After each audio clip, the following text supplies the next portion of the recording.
I have seen the list of sponsors of terrorism that the Nigerian government released. Now, let's move forward.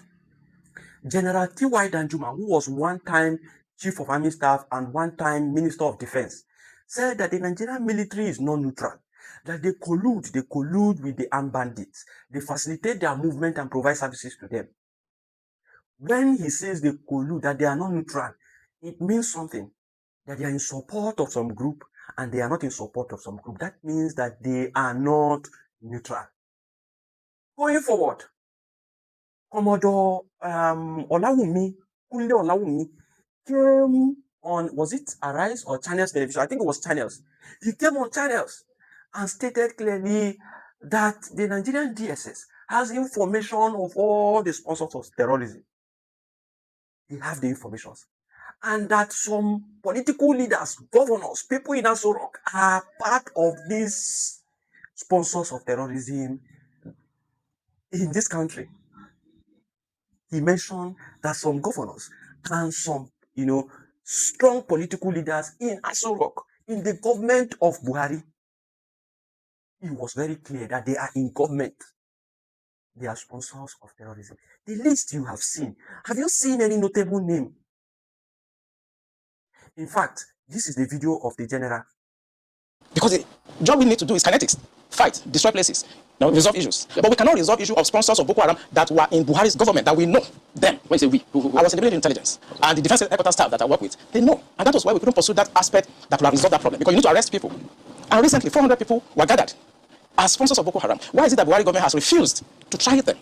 So the government knows sponsors of Boko Haram? Of course, it's in the news. In April this year, the government said they have arrested 400 Bureau de Change related people that were sponsoring Boko Haram. They told us.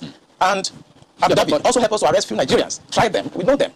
Why can't this government, if not that they're partisan and they're actually part of the charade that is going on, why can't they bring those people out for trial? So the Bureau de Change operates on the one hand, but you particularly said people in government.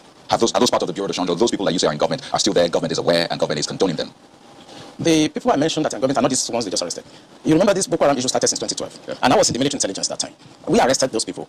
It is my organization that actually conducts interrogation and interview. And they mention names.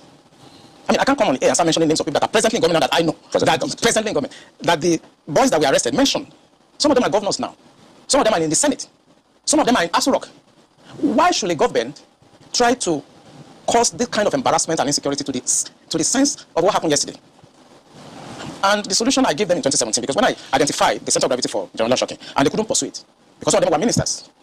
And what I'm saying now, the Department of State Services are listening to me. They know them. Yeah.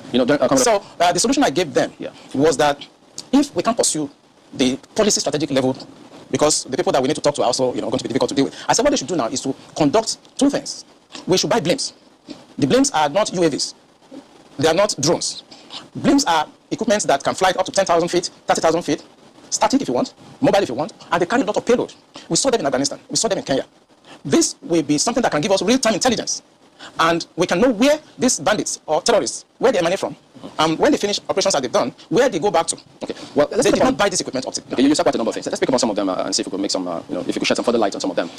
Since 2012, I mean, you've been in operation, as you said, ever since that time. You questioned several people. And some people were identified at that time. Did the government at that time try any of them? Or were any of them also in government at the time? No, the government did not try any of them, and the defense headquarters where I worked then did not pursue that line of operation because it's beyond them. The defense headquarters, actually, when you look at the defense structure of Nigeria, they lie within the policy strategic level, but basically they are operational guys. So when you have policy problem, then they cannot go beyond their masters. They can write intelligence report and say this is what is going on. And we've seen that the present government know what is going on. I'm sorry, is this a policy problem? I mean, the laws are clear. If someone is said to be involved in something as devious as this, the laws are clear. This person is meant to be arrested, questioned. I mean, it's quite clear. So is it a policy problem? We have the laws. So what is stopping the security agencies from actually enforcing the laws, since that's what they are? I think what is stopping them is like when you are a member of a church and your pastor have decided to be at a certain level of spiritualism, and you're a member of that church. You cannot be higher than your pastor spiritually. You can't, no matter what you do. So this is the same religion you spoke about? Yes. In real life, you see that the defense secretaries cannot conduct any operations that is not sanctioned by the commander-in-chief of the armed forces. Yeah. They cannot. No matter how small, they cannot. So when the Yar'Adua government decided to put an end to Niger Delta militancy, that was in 2007. What he did was simple. He called all the security chiefs and all the intelligence chiefs and tasked them to come up with a solution. The Defense Intelligence Agency, the National Intelligence Agency, the Department of State Services were called with the Inspector General of Police and the Interpol to come up with a solution to the problem. Then the problem was Niger Delta. The president was Yar'Adua. He was dispassionate. He wanted to solve the problem. Within 6 months, we solved the problem. I remember I had to go to Angola to go and bring Herioka, and nobody in Nigeria knew what we did. All we know is that since 27, 28 that we conducted Operation Niger Delta issue has remained manageable. This government does not want to resolve this problem. They are escalating it because of tribal and religious sentiments. So when you say this government does not want to resolve it, don't forget the same government has special. In fact, they're going to induct the Super Tucano jet because of, the insecurity situation. The president has had to change the guards, as it were, as a result of people's clamor. Imagine if that was not the thinking. Why would you go that length to make some of the, some of the pronouncements, the meetings that have happened, the purchase, the change of guard, and the rest? Why would they do all that if you don't want to solve this? Because that is not the solution. What you just mentioned is not the solution.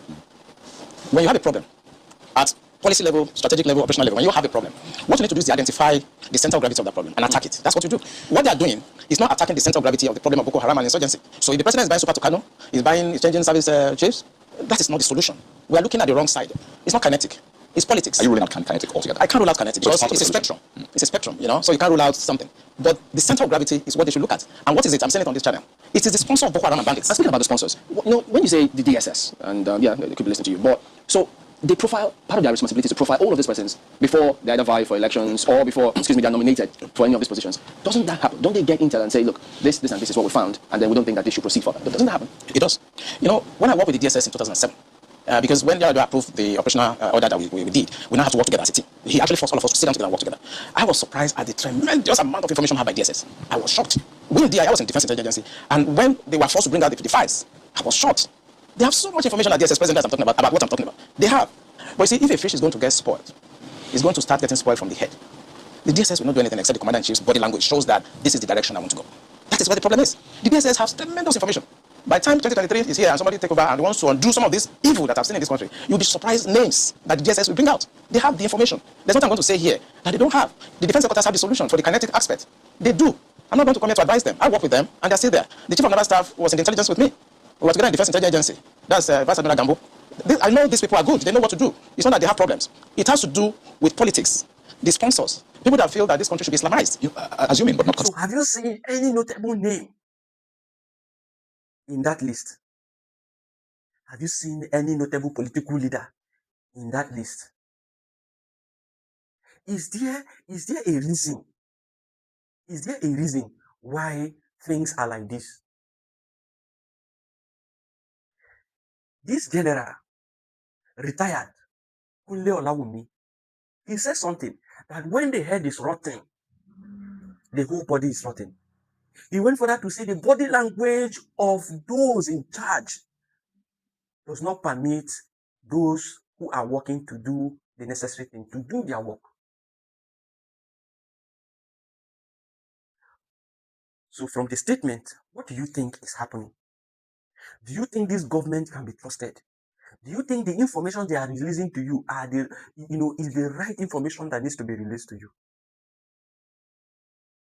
Do you think they are telling you the truth? Do you think this government is telling you the truth? Following what top generals have said. Former Chief of Army Staff and former Minister of Defense, E.Y. Danjuma, he complained that the military is facilitating their movement. General Kunle Olawumi, who was a commodore before he retired and was the Chief of Naval Staff, Chief of Naval Staff, he stated clearly that political office holders, and he went further to say that some governors and people in Aso Rock. How many persons did you see? How many of those names did you see on the list? Ask yourself questions. If truly this government wants to do something, they should release the whole list. These generals cannot be just saying these things for saying sake. They have information, they know what they are saying. And for them to come out in the public to state these things, then something is going on. They should release the names complete to us. We should know the names of those political leaders. We want to see the names of those political leaders. Where are their names? They should bring those names of those political leaders. They just mentioned some names that nobody knows of. And they posted and said, those are the financiers of terrorism. The financiers of terrorism. Okay, publish their faces so that we can see them. When we see them anywhere, we know that, this is the person, and we begin to run for our lives. Publish their videos and pictures. Let us see them. This country. Are we even serious? Are we even serious in this country?